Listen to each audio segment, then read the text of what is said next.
teman-teman semua, dimanapun Anda berada. Mari sejenak kita seruput kopi sore-sore. Enak. Meskipun ini bukan teh bendera atau teh Medan, tapi wanginya sangat enak untuk dinikmati pada sore-sore seperti ini. Nah, mungkin Anda pernah melihat perbedaan antara satu dengan yang lain. Meskipun Anda mungkin bisa melihat perbedaan, ya, tetapi belum tentu kita bisa membedakannya. Ya, yang menjadi pertanyaan saya adalah, apa perbedaan pendeta sama dokter? Ya, tentu kita berkata, oh bedanya banyak.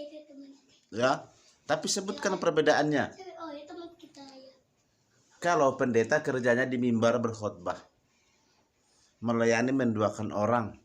Ya, dokter suntik menyuntik, kasih obat, ya, kasih resep obat. Ya, itu kelihatan perbedaannya.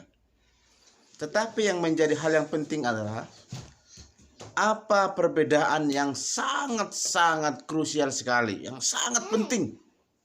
Ya. Kita lihat perbedaannya, tapi kita belum tentu bisa membedakannya. Nah, mungkin sudah ada yang mengetahui apa perbedaannya yang mesti kita ketahui, ya. Tetapi ada juga, iya, kira-kira apa perbedaannya. Nah, saya kasih tahu kepada kita semua yang belum tahu, tentunya ya, yang belum tahu. Nah, apa perbedaan dokter sama pendeta atau rohaniawan? Ya, saya kasih tahu perbedaannya. Beda dokter sama pendeta atau gembala atau rohaniawan adalah, kalau dokter kerjanya menyembuhkan orang lewat ilmu pengetahuan medis, ya, kasih resep obat, ya, kasih segala macam lah pengobatannya.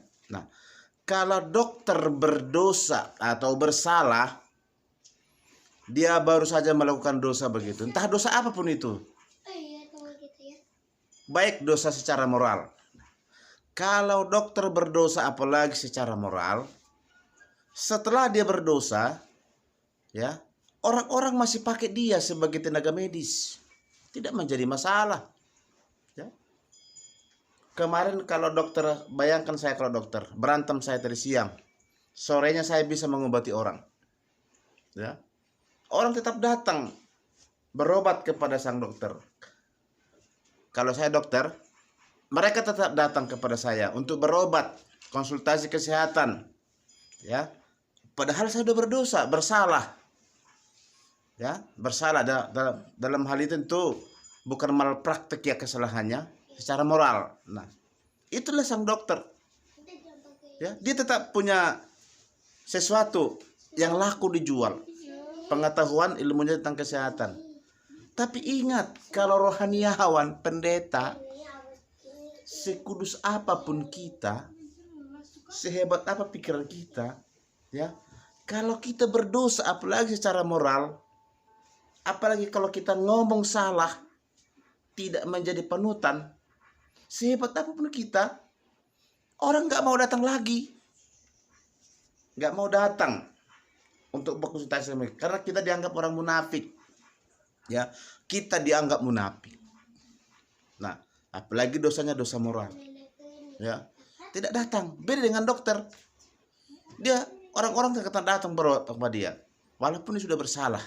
Bahkan ada beberapa dokter melakukan praktek yang tidak baik, bahkan melanggar aturan kesehatan. Contohnya menggugurkan, aborsi. Ya, setelah itu dia ditangkap. Setelah dia keluar, dia datang lagi, pasiennya datang lagi. Nah, tapi kalau rohaniawan, jangan-jangan. Oleh sebab itulah dikatakan oleh firman Tuhan, hendaklah kamu mengawasi ajaranmu. Ya, awasi ajaranmu artinya bukan kamu mengawasi seperti polisi. Tidak boleh ada yang kritik, bukan. Mengawasi pengajaran kita adalah seperti apa yang kita ajarkan, harus seperti itu kita hidup. Ya. Bukan mengawasinya, menjaganya dari orang-orang yang suka kritik, bukan. Ya, tapi mengawasinya kita harus hidup dalam pengajaran kita itu. Itulah rohaniawan. Jadi tidak mudah, tidak gampang. Ya, tidak gampang. Jadi hal yang sedikit ini perlu kita mengerti. Amin. Amin. Saudara-saudaraku, haleluya.